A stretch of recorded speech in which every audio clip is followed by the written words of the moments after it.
Hi, it's time for another verb of the day.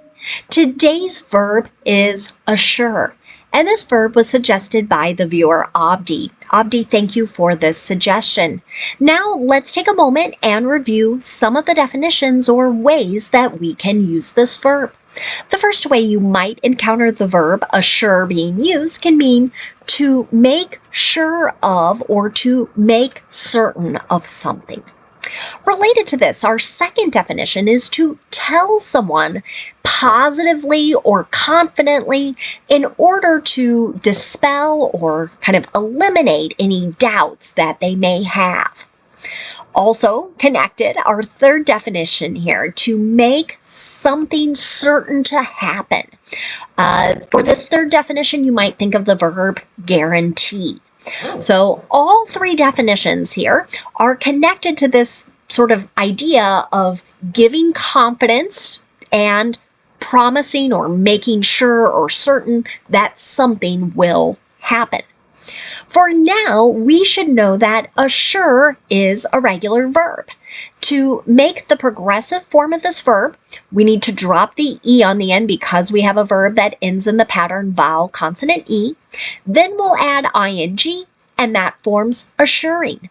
The past tense and the participle form of our verb can be made by just adding D since this verb ends in an E. Now, our base verb, assure, ends with the letter E, but ends in the voiced R sound. This means our ED ending is just going to make a D sound. We're not going to add an extra syllable when we say it. The past tense and the participle form of the verb should sound like this: assured, assured. Now, let's take a moment to look at one phrasal verb that you're likely to encounter, and that is to assure of. This can be used in two different ways, both connected to the earlier definitions we looked at. So it could be used to mean that we are convincing someone of something or quelling or dispelling one's fears. So an example of this might be, I will assure our supervisors of our ability to complete this project, right? So if for some reason supervisors are kind of worried, oh, do they have the right skills? Do they have the right knowledge to do this, right? Someone is trying to say, don't worry, I'm going to talk to them and I'm going to eliminate those doubts or those fears.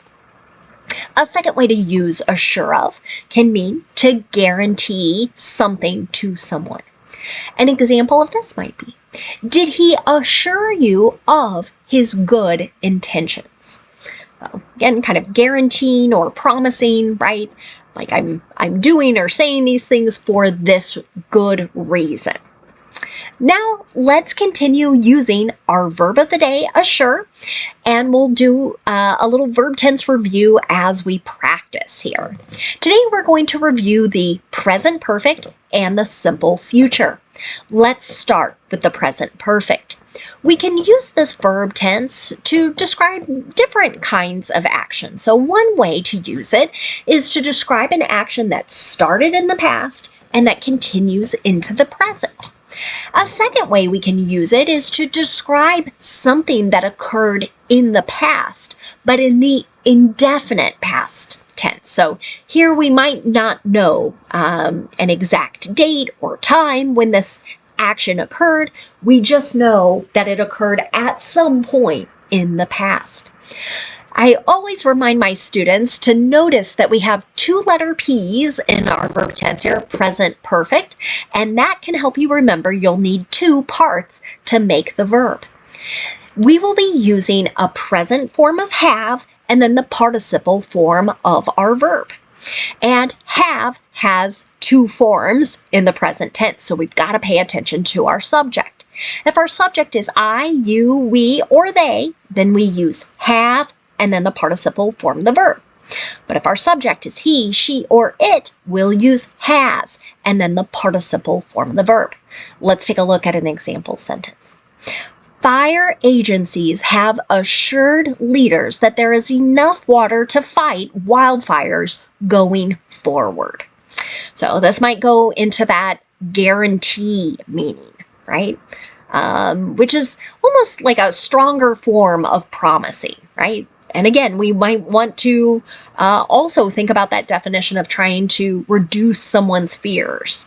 So here, maybe there were reports that there wasn't going to be enough water. And now they're trying to dispel those doubts or quell those fears. Now, if you want to make a present perfect sentence, but do it in the negative, again, you pay attention to the subject. You use either have or has, depending on what that subject is, followed by not, and then our participle form of the verb.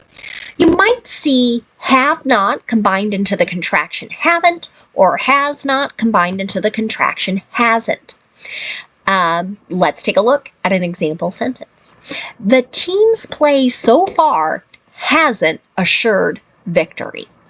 So here, that's back to that definition of making certain of something. So the way this team is playing, it doesn't seem likely, or we're not yet confident that this will be the outcome. Finally, if you want to make a yes or no question in the present perfect, start with either have or has, whatever form matches your subject, that subject comes next, then use the participle form of the verb. Here's my last present perfect example. Have lawmakers assured constituents that the program is safe from cuts? So here, I would say our use of assure, again, is sort of like guarantee or to reduce fears. Maybe there have been rumors that a particular program is going to be eliminated or have major cuts to it. And there's a lot of fear about what that will look like.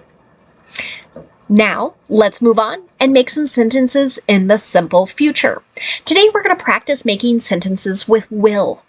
Will is most commonly used as people make predictions and promises. They also will use it as they make offers. You will see it as people discuss their plans as well. The nice thing about making sentences with will is that our structure is going to stay the same no matter what our subject is. So in the affirmative or in positive sentences, we'll start with our subject, we'll use will, and then the base verb. No special endings here on the verb. My first example is, we will assure customers that this kind of issue will never happen again. So maybe a company's dealing with some really kind of horrible thing that negatively impacted their customers, right? Now they need to go around making these guarantees that it won't occur again. Now let's talk about making a negative sentence in the simple future. Again, we'll start with our subject, we'll use will not, and then the base verb. You might also encounter the contraction, which is won't, W-O-N''T. Notice I'm saying that with a long O sound, and I point that out just because many students say it can be difficult to hear the difference between that and W-A-N-T, which is want. So here it's won't. Let's take a look at an example sentence now. A long break from running won't assure that you'll come back healthy and ready to run lots of miles. This piece of advice was coming from a physical therapist. So someone who works with the human body, helps athletes recover from injuries. And this particular person was discussing various forms of treatment for someone and responding to a question about, what if I just stop running for 6 months, right? I'll be healthy then. Okay. And here they're explaining why that prediction might not be accurate. Now let's look at making a yes or no question in the simple future. To do this, we start with will, then we have our subject, and then the base verb. Here's another example. Will you assure me that this nightmare will end soon? Right? Here's a question maybe where someone's asking for a bit of a promise and or prediction, right? They want their fears quelled or their doubts dispelled. however you choose to look at that. Now, let's spend a moment looking at some words that are related to our verb assure. And the first word we're going to discuss is the noun assurance. This noun can be used in a couple different ways. One is to refer to either a promise or some type of positive declaration intended to give confidence to another person or group of people. An example of this might be, he gave me assurance that the bill wouldn't be sent to collections in the next week. So again, this might be kind of like saying he promised or he made a promise that the bill wouldn't be sent. But this word assurance can also be used just to refer to confidence or certainty. So you might hear someone described as, she speaks with assurance. So this is someone speaking in a confident way. You might also encounter the adjective assured being used. This is just another way to say confident.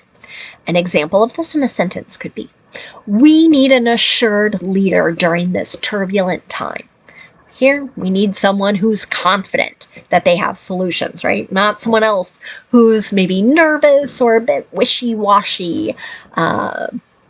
Finally, let's talk about the adverb assuredly. This is just another way to say confidently. So here, he spoke assuredly to the troops.